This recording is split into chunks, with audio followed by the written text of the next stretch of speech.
আনসালাল্লাহুল কুরআন জুমলাতান ওয়াহিদাতান মিনাল লাওহিল মাহফুজ ইলা বাইতিল ইজ্জাতি মিনাস সামাঈদ দুনিয়া সুম্মা নাযালা মুফাসসালান।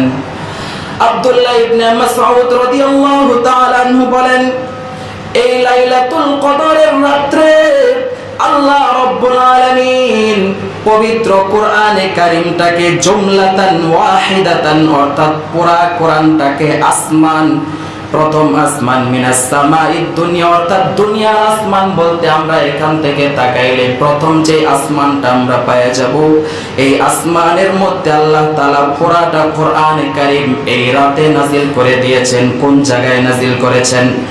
আল্লাহর হাবিব সাল্লাল্লাহু আলাইহি ওয়াসাল্লাম বলেন, এই প্রথম আসমানের মধ্যে বাইতুল ইজ্জা নামক একটা এলাকা আছে। ওই এলাকার মধ্যে আল্লাহ রাব্বুল আলামিন এই কোরআনে কারীম লৌহে মাহফুজের মধ্যে যেখানে সংরক্ষিত ছিল, সেখান থেকে ফেরেশতাদের মাধ্যমে এই সর্বশেষ আসমানের মধ্যে আল্লাহ তাআলা এই বাইতুল ইজ্জা নামক এলাকার মধ্যে থেকে নাজিল করে দেন। সুবহানাল্লাহ।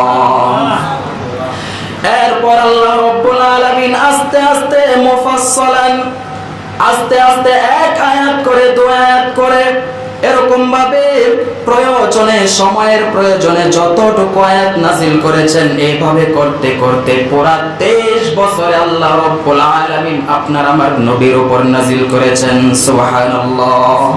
তাহলে আমরা এই লাইলাতুল কদরের দ্বিতীয় বৈশিষ্ট্য পেয়ে গেলাম যে এই রাতে আল্লাহ তাআলা লাওহে মাহফুজ থেকে সরাসরি পুরা কোরআনটাকে প্রথম আসমানে নাজিল করেছেন। সেখান থেকে আস্তে আস্তে আপনার আমার হাবিব সাল্লাল্লাহু আলাইহি সাল্লামের উপর নাজিল হয়েছে। তাহলে এই লাইলাতুল কদর এটা হলো কোরআনে কারীম নাজিলের মাস। হাজার মাসের উদ্দেশ্য কি? হাজার মাসের উদ্দেশ্য বলা হয়েছে যে এমন হাজার মাস যে হাজার মাসের ভিতরে কোনো একটা দিন লাইলাতুল কদর নাই। অর্থাৎ আল্লাহ তাআলা যে বললেন হাজার মাসের চাইতে উত্তম, যদি ওই হাজার মাসের ভিতরে কোনো একটা লাইলাতুল কদর হয়ে যায় তাহলে তো ওই হাজার মাস থাকলো না, তাই না?